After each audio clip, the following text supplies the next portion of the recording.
Hey everyone, welcome to the Better on Paper Bop podcast. I am Cameron, your co-host Kevin is here, and of course we've got TC3, Thomas, the third chair, with us in the back as our producer. How's it going, boys? Doing well. Happy to kind of get this started. I know we've been chatting about doing a podcast for a while, mostly because most of those podcasts out there are pretty pretend to be insiders. For us, we want to just what do real fans think? People want to hear that, and so that's what we're here for. Ready We're to just share fans, our takes. people. Just We're for just fans. fans. Just for fans, and we're probably smarter than most of the broadcasters out there. So might as well share our information with the rest of the world, right? I have no insider information, but I sometimes hear whispers. But anything I hear is probably available for you too. But I've got opinions. All right. Well, what we got going for the beginning of the season here, we're here right before preseason starts, so we're going to give our predictions for the standings at the end of the year for the AFC and NFC coming up, and we'll eventually do some wild card stuff too. So we'll kind of simulate the playoffs, what we think everything's going to turn out. So eventually we'll both have our prediction of Super Bowl champ at the end of the year. So we're going to get started with the AFC. Go ahead, Cam. Alrighty. And everyone, this is our first episode. Roll with us. If we're clunky, it's our bad. We're getting used to it. We're not in the swing yet. Alright. AFC West. Let's start out west. West Coast, best coast. I will be the resident Chiefs fan of the pod. So I will start off. I think the Chiefs are going to win the AFC West. I have a hard time believing that you think any of the other teams will do that. Yeah, the Chiefs are definitely going to win the AFC West. It won't even be close, I don't think. But I think the Chargers are the next best team, and I think they're going to be pretty good. Obviously, Justin Herbert looked awesome last year, so I think Chargers are going to be a second place, but I'll put them at maybe a 10-7. Remember that 17-game season now, so 10-7. I struggled. I struggled with all these other three teams because, theoretically, I just think they're all the same. The Broncos are probably the least talented, but the most organizationally kind of put together as far as, Super Bowls and stuff. The Raiders, their execs are leaving, man. Their execs are leaving. They're getting investigated for why they're leaving. There's something going on at the Raiders. I think it's just because they're losing money. It's just because they're the Raiders and nobody likes the Raiders, so they're a horrible franchise. And then the Chargers I feel like are the most talented, but they're the Chargers. I don't know. I'm going to give them the benefit of the doubt. It's a new coaching staff, which is a little risky, but you know what? New coaching staff. Herbert looked good. I've got the Chargers going second. We actually feel the same way. We got Chiefs, Chargers, Raiders, Broncos. I think the X factor at the Broncos is Teddy or Drew Lock. Yeah. If the quarterback plays good, I think they can actually have a chance at being an actual playoff team. I struggled with the Raiders and Broncos because I really want to put the Raiders last because they're the worst. But it's just Drew Lock or Teddy Bridgewater. If either of those, whoever gets the job, which I hope it's Drew Lock for my fantasy team, but whoever gets that job is going to determine the outcome of that team because their defense is good enough and they have a lot of good young receiving talent, and Noah Fant and Jerry Jeudy and even KJ Hamler, Cortland Sutton. They're in a really good spot. So it's going to be all on Drew Lock or Teddy in the out west for sure. And I think it doesn't really matter. Because Aaron Rodgers going to be there next year. I don't know about that, but we'll see. He'll definitely be gone, but we'll get to the whole situation at a different time. I hope not. I love not having competition. It's great. The AFC South, probably, in my opinion, the least competitive division in football. I think the Titans are going to win it. I thought it was kind of a flip of the coin between the Titans and the Colts, given recent injuries to Quentin Nelson and Carson. I've got the Colts in second, but not because they're going to be good. I think they're going to be a train wreck. I think the Titans, I don't even think it's their division to lose. I think they're kind of guaranteed, knock on wood, I guess, if you're a Titans fan. And then Jags, Texans, come on. Sorry. It's just not a good division. Bad division. I have it the same ranking as you. I think just different reasons. So, I have the Titans winning, same reason of Carson Wentz and Quentin Nelson getting hurt. We'll see what the extent of those injuries end up actually being. But I think definitely Titans won. Colts 2, I would have had them 1 if everyone was healthy. I think that offensive line is just too good. Jonathan Taylor's too good. Yeah, I know you hate Carson Wentz.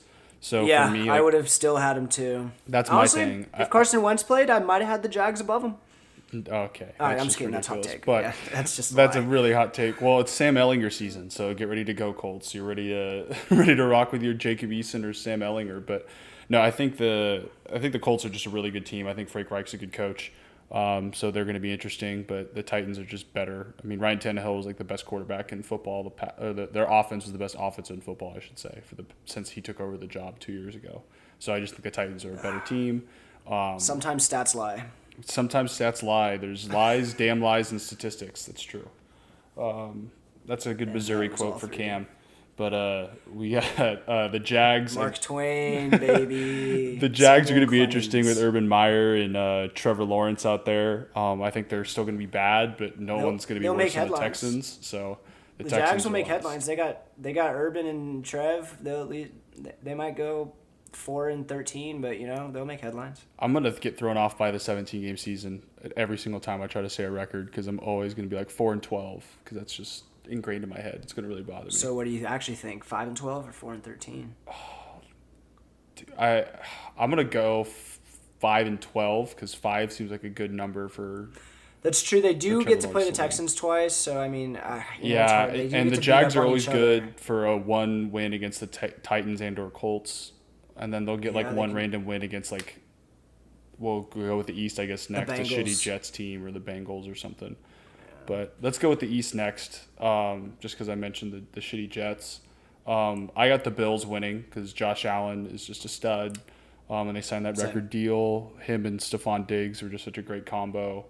I think they added Emmanuel Sanders this offseason too, so that'll be interesting. I don't think he's They did. He's not the GOAT receiver or anything, but I think he's a nice weapon for him. Gives him a wide receiver too. Yeah, for sure. You hear that, Cole? Yeah, I mean, well, that's the other thing is I forgot about Cole Beasley. I don't think it really affects much, but how can you forget about Cole Beasley? Yeah, I honestly... He's always making sure he's in the news. He wasn't a factor for me on the football field in terms of who was going to win that division, so I didn't really even think about him. But yeah, that'll be interesting. I think their 1-2 combo at running back is really interesting as well. I think it's very boring. I think they don't have I think their running game is Josh Allen. Well, I think it's I don't know. They're so young because Devin Singletary I think is going to be in his 3rd year, so that'll be. And I think they tried to get rid of him last year and they just couldn't. And so I just don't think they want him there this year. And then Zach Moss I think is, but. Yeah, I'm not a huge fan of Zach Moss, but I think it's just an interesting thing to look at. We'll see what happens on the road with that. I got the Dolphins. Hey, Zach, if you're listening, prove me wrong, all right? I had you in a Dynasty League for $1 on 4-year contracts, so, I mean, hey, pop off if you want. Yeah, hear me talk my shit. That's my thing with Drew Lock, same thing. I don't really have faith, but I'm hoping. Hey, I've got Drew Lock, too, for $1 on 4 years. He's my backup. My other 2 quarterbacks are Pat Mahomes and Josh Allen, so pretty good there. My quarterbacks, speaking of my other quarterbacks, are Tua, who I have him. And I have the Dolphins finishing after the Bills. And then my other quarterback is Cam Newton, Pats, which is next on my list. Nice. And then the Jets, whose former quarterback was Sam Darnold.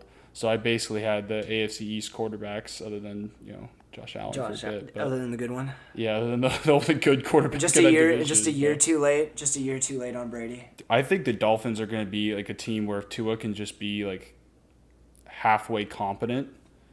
Game manager. They're going to be really good because that team has so much talent around them. And Brian Flores is a great coach. I don't know. I'm really... Yeah, especially with them securing Xavier Howard back. Yeah, I think they're going to be What really did it cost you, Dolphins? Nothing. I think they're going to be really good, but it's just all going to be on Tua. I mean... And you know what? I think Tua cannot be a piece of shit. I think he can do it. I think he's got it in him. Good. I think he's got it in him to have no stench, no poopy smell. He just looked horrible last year. He had some moments where... I don't think he looked horrible. Okay, horrible's an exaggeration. I don't think he looked... But he looked so different. Great. He looked lost. He looked lost on the field, and I heard that I was reading something about how he was having to change. They had to simplify the playbook because he couldn't remember the plays, and he just could not figure things out. Things were just moving different for him. So I'm hoping he can figure that out. And it was just a weird off-season thing. because I've heard nothing but good things about him. Rookie year. It was a pandemic with no training camp. Yeah, Dude, I feel like people were being really quick to jump on him. I mean, in I don't know college he why. was just touted. He's a Even in rookie. high school, he was touted about how smart he was and how good of a guy, how hard of a worker he is. So I don't think it was just like he slacked off, and that's why he didn't learn the offense. I don't Like think he slacked. I think it was just he had a struggle transitioning to the NFL somehow. So we'll see. Rookie quarterbacks are like homemade wine. They're only as good as the person who can develop it. But regardless, you gotta give it a couple years to ferment before you can find out. If you just try to make your homemade wine and see how you developed it after 1 year, it's bitter. You got to give it that second year, maybe even that third year push, and then you can see how good you are at developing that stuff. Because every team is different at developing. Just like not everyone's gonna make the best wine. You've been watching too much Just Colin saying. Cowherd. Look at the Cameron. Bills. Look at the Bills. Look at them. They brought in that grape of Josh Allen. They opened it after a year and it was stinky, and they're like, we got to give it another year, and they're like, see, year 2 it's tasting better, and then year 3 they're like, this is fine wine. We're ready to open up the vineyard for $150 million guaranteed. What was it? 6 years. 258 total. Something. Just wild. And then the Jets. The Jets are a shit show. Well, the Pats are the Pats. I mean, like, they're going to be okay. I think Cam's going to start most of the year. I think Mac Jones might get thrown in if they start off horrible. And then Bill Belichick's Bill Belichick, so like they're going to be competitive just because he's a great coach.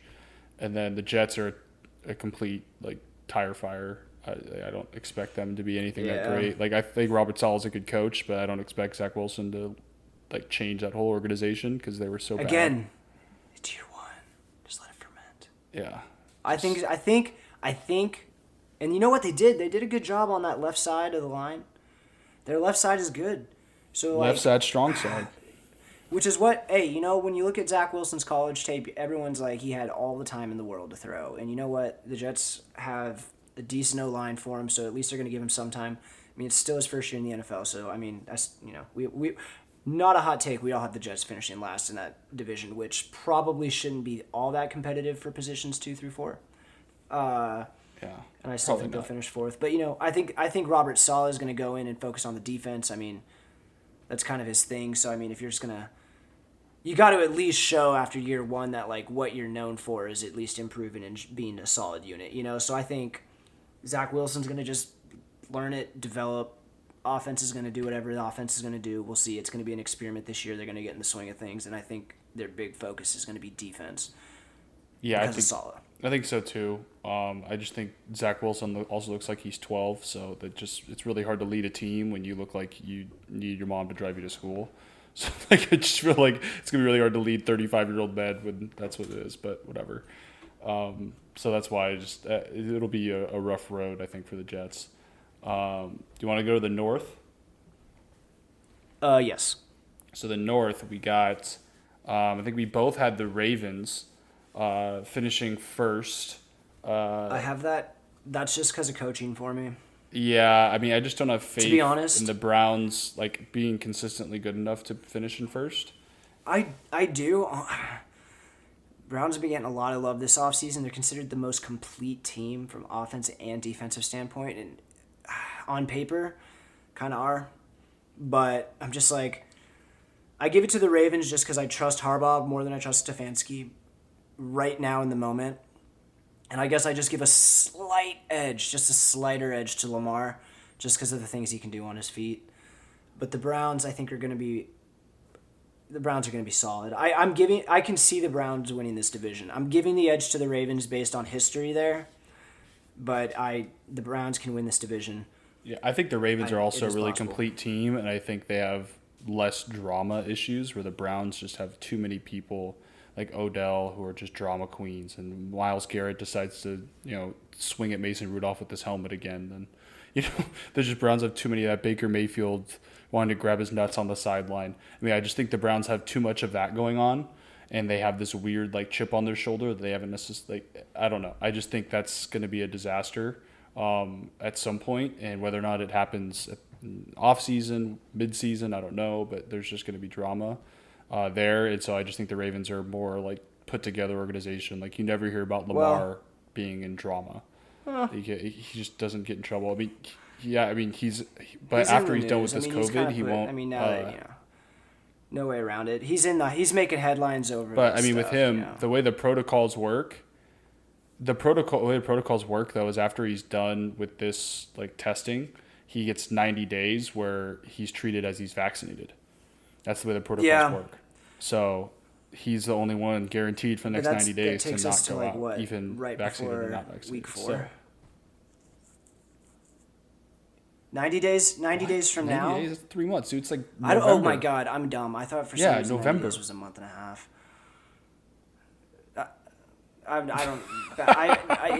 I was thinking 90 minutes is an hour and a half. Just whatever. That's my logic. Just piss off. Piss off. Yeah. There you go. I think the Steelers are going to be bad this year. I think they're going to take a huge step back. They were a fraud last year. I think they're going to be the most horrible this year. I think they're going to be the best bad team because I still think they'll have a winning record.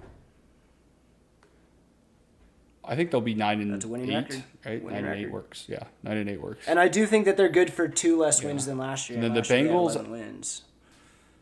So I think the Bengals are going to be a competitive 4th place. Yeah.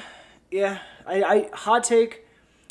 Only because of Joe Burrow. I have zero faith in coaching or pretty much anyone else on that team other than Joe Burrow and T. Higgins. I think the Bengals. I think Jamar Chase will be good though, so I'll take that back. Some of the best receiving core in the NFL. I think it actually will depend on. Definitely. I think Joe Burrow is going to have to be the deciding factor because I think the receiving weapons are there. The O-line is not there. We'll see how Joe Burrow does. Yeah, Joe Burrow's been saying he's been struggling in camp, but take this as you will. He came out and acknowledged it, and he just said, I hold myself to a higher standard than no one else, so I'm just hoping that I can work through this and get out of it. Which, I mean, on paper may not sound that inspiring, but he's acknowledging it and he's not like making excuses. He's just kind of like, yeah, I'm struggling, but I still believe that I can work through it. So I'm like, it's still training camp, so I'm not trying to make a big deal out of it, but it's worth noting. Just to be prisoners of the moment, just to be prisoners of the moment. I totally agree. I totally agree with you 100%. Like I think they're going to be they have a lot of offensive weapons around them, but their O-line's bad. And then it'll be interesting to see how things get put together. And I think they're also in a division where they're going to have to play good teams 6 times a year. Yeah. Plus I think they ended up playing the Niners this year as their last game. I haven't looked at the schedule. As like their add-on 17th game. So I just know that because I'm the Niners. Chiefs are the Packers. Money. NFL's so lucky Aaron Rodgers went back. Otherwise, that would have been. So it's going to be this kind of wild thing. I don't know. I think the Bengals are going to be a competitive last place team though. They will. So let's get to our. 1 sec. I actually realized I didn't even get to really throw my thoughts in about the Patriots. Just because I struggled with the Patriots and the Dolphins 2nd and 3rd in the AFC East. I honestly think it's a toss-up, and. Interesting. The Patriots, I do think, are going to be a better team than they were last year, so I might be disrespecting them too much after last year's opt-outs and Cam Newton with COVID and first year without Brady and all that. I might have been too much of a prisoner of the moment there. I think the Patriots can very well get 2nd place in that division and maybe make the playoffs. I don't think so. I think the Pats are going to be far behind. I mean, we can go to our playoff rankings here too and talk about that. But I think with the Pats, their big issue is they signed these receivers, but these tight ends, Nelson Aguilar and Kendrick Bourne, they're not game breaking receivers. Jonnu Smith, Hunter Henry, it's Gronk and Hernandez, 0.5. I just am not. I don't know. I'm not sold. I'm not going to call it 2.0, but I will call it 0.5. Definitely the best tight end duo in the NFL, except for maybe the Bucs. Actually, Tom Brady out here just clowning on the Pats. But 1 sec. So in recap, we've got the Chiefs winning the AFC West, we've got the Titans winning the AFC South, we've got the Bills winning the East, and the Ravens winning the North. Yeah. Alrighty, so let's start seeding our playoffs from there, and then from those 4, we'll go into the wild cards. So Chiefs won, right? Hot take? Yeah, so no. I'll tell you where mine is. You tell me where I went wrong. Okay. How about that? Okay. So I go Chiefs 1, Bills 2, Ravens 3, Titans 4. Yep. I'm right there with you. And then my wild cards are 5 will be Browns. All right, I have the same as you. 6, I'm going Dolphins. And then 7 Chargers. Alrighty. So I do have. So I do I'm have. going to say the Chargers at Chargers are 7. going to go 10 wins. That's why. I do have Chargers at 7. I do have Chargers at 7. Okay. We disagree at 6. However, so I do have the Steelers going seed number 6. Interesting. I do think it could happen. However, on the cuff, I do have the Dolphins or the Patriots on the cuff, and I can see either the Steelers or Chargers swapping out with either the Dolphins or the Pats. Like I'm pretty locked and loaded at Chiefs, Bills, Ravens, Titans, Browns, and then from there I think it could be any combination of Steelers, Chargers, Dolphins, and Patriots.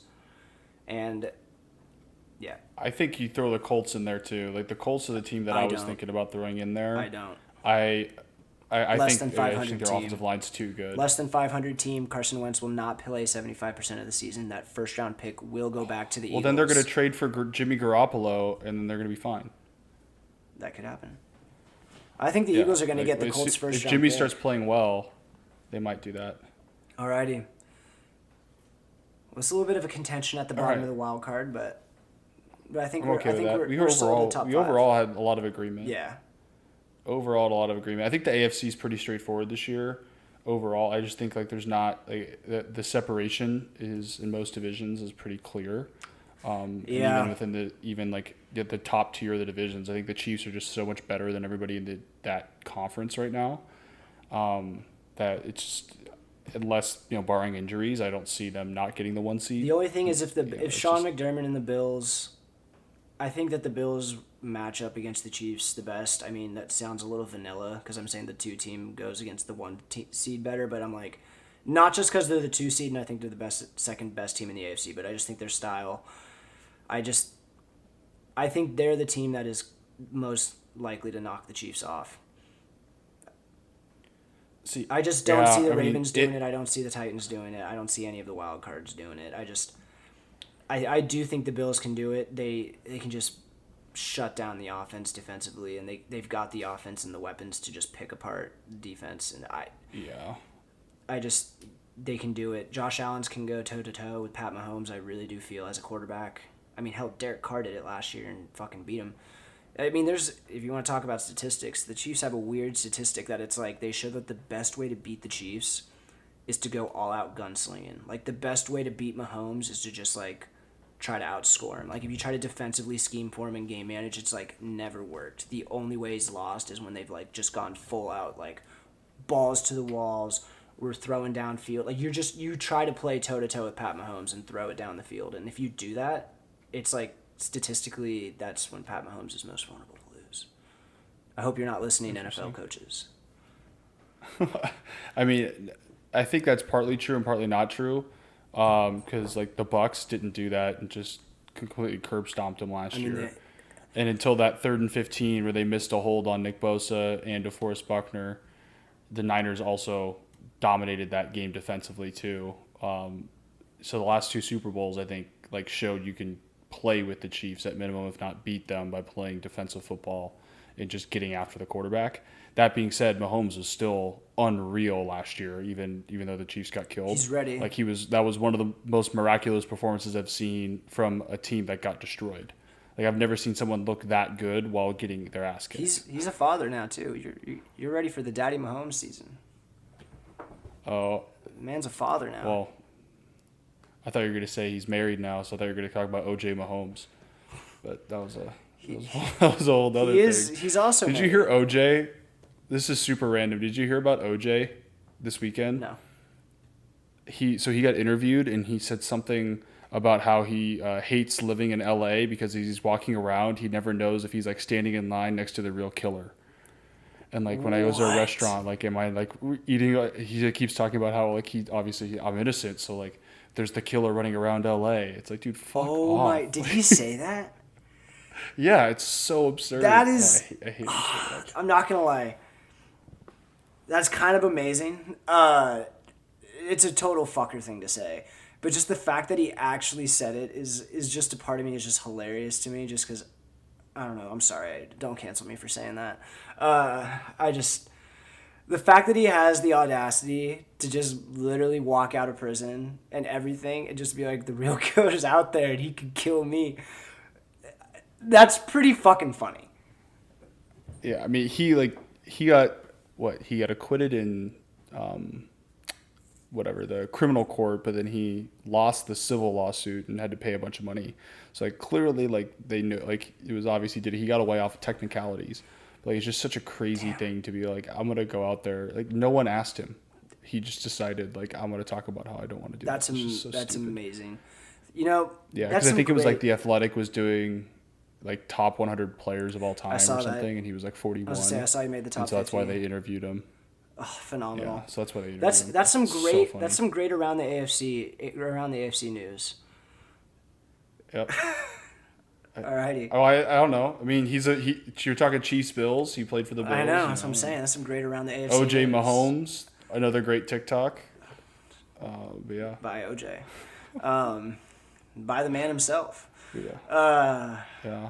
The juice. I think that was a great start for the AFC. Yeah. Thanks, everybody. Yeah, and next episode we're going to get to the NFC, and I think we're going to be a lot more contentious in that one because I think our lists are a little bit different, and I'm going to be a lot more passionate about my Niners, which I think a lot of people aren't as high on as I am. So we've got a resident Niners fan. It's a fun Super Bowl. Yeah. Well, thanks everybody for those who tuned in and stuck around for the whole thing. Next week we'll get into the NFC, and then we'll do wild card and all that playoff stuff down the road. We're gonna do better, everyone. We're just getting in the swing of things. We're a little clunky. It's all right. Also, my apologies if you heard my cat clunk around. She's been a bit of an annoying one for this recording, so hopefully next episode I've got her locked up. Humor, of course. Cut that.